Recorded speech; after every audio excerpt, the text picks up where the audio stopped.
All right, so this is our second. Remember, there's 5 standards, so this is our second out of the 5. And this is about acid-base properties. Now, the acid-base properties that you have to know are very similar to the ones that we learned last year, but we're going to add a couple to them. So, properties of acids. We already said that they produce a hydrogen ion in water or hydronium ion, and that's from Arrhenius. We know that they taste sour, so things like lemons have citric acid in them. Acids will corrode metals. So they react with metals. Last year we just said that they react with metals, and corrode is one of those ways. They are an electrolyte, which means they break into ions in water. So you have free floating H plus and then whatever the anion is.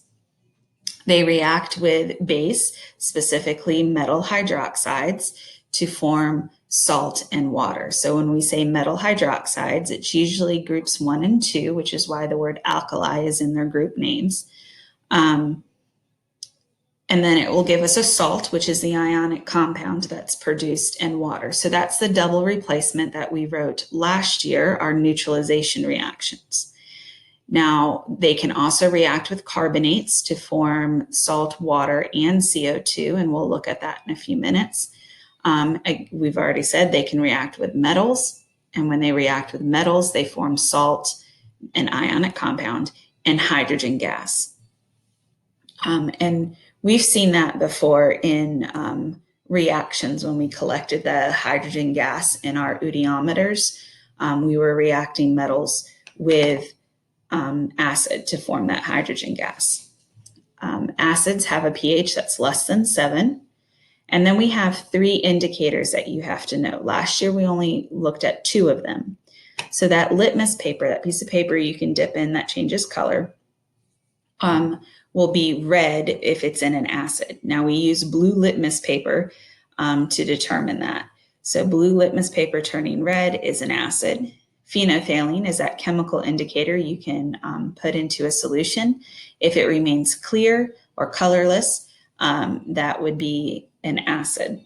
Another indicator is methyl orange. Now, methyl orange is a chemical indicator like phenolphthalein, and it will turn red in an acid. So that's one that we didn't talk about last year. So that's kind of a new property for this year. So looking at those 3 reactions again, we have our neutralization reaction. An acid and a base form salt and water. And as you can see, the salt is any ionic compound. It does not have to be NaCl. It does not have to contain sodium. It does not have to contain chlorine. It just needs to be an ionic compound. Then you have the acid reacting with a metal to form that salt. Remember, it's just an ionic compound. And then our hydrogen gas. The last reaction that you have to be aware of is the acid reacting with carbonate or metal carbonate. So if we switch partners, we know that sodium and chlorine would come together to form our salt, and then hydrogen and carbonate would combine together to form H2CO3.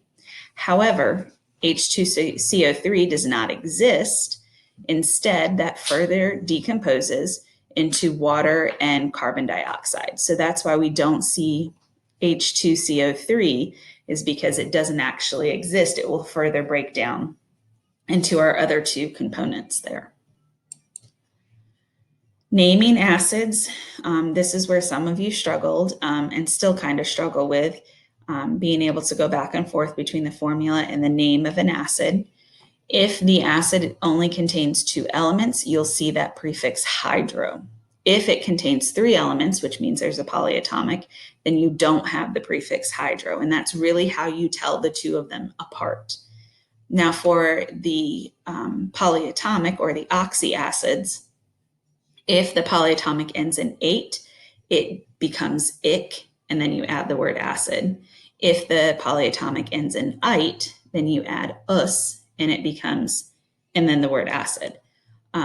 Remember that there's 2 others beyond these 2. You can have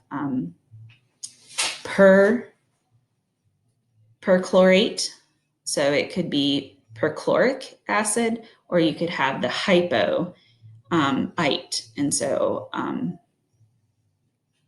hypochlorous acid. Sorry, I had to think of an example there. So don't fret if there's a prefix hypo or per in there as well. If the ending is ate, it goes to ick. If it's ite, it goes to us. So the little saying that I had for you to remember that is, I ate and got sickick. It's all ite, you can hang with us. If that helps you remember the pairing of those endings. All right, here's the list of polyatomics that you might come across in this unit that you definitely need to make sure that you know. So you have ammonium, which is the only cation polyatomic, and that's from ammonia, NH3, gaining that hydrogen. So NH4 plus is your conjugate acid that's formed from the base ammonia. Yeah. And then you have the rest of them you should be familiar. Down here at the bottom, you have acetate, and acetate can be written in two different ways. The first way, CH3COO minus, is usually reserved for when we're talking about organic chemistry. And that's where we get ethanoate, or when we use ethanoate instead of acetic or acetate. All right, so take a second and see if you can name these acids. All right, so the first one, you should have hydrobromic acid. There's only two elements, so you have to use the prefix hydro. For number 2, CO3 is carbonate, and 8 changes to ic, so it's carbonic acid or carbonic acid. You have for number 3, you have SO3, which is sulfite, and so ite changes to us, and we get sulfurous acid. All right, and then lastly, we have our properties of bases, which again, we learned a lot of these last year. They often produce hydroxide ions in water, but they don't have to. For example, ammonia, NH3 is a base, but it doesn't produce the hydroxide ions. They taste bitter, so like black coffee. They're electrolytes, so they break apart into ions when they're placed into water. They feel soapy and slippery, so all of the soap that we've been using when washing our hands is a base. They react with acids to form salt and water. That's that neutralization reaction we've already discussed. They have a pH greater than 7. And then we have our 3 indicators. Litmus paper turns blue. Notice that it's red litmus paper this time that we use, because if you dip blue litmus paper, it's going to stay blue, and then you'll think nothing happened. So red litmus paper turns blue for bases. Bitter bases are blue. Phenolphthalein will turn pink, and methyl orange will turn yellow in a base.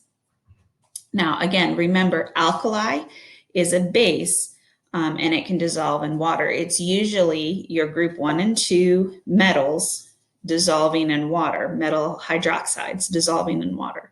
So that's where that term comes from, and that's why group 1 and group 2 both have that alkali word in their names.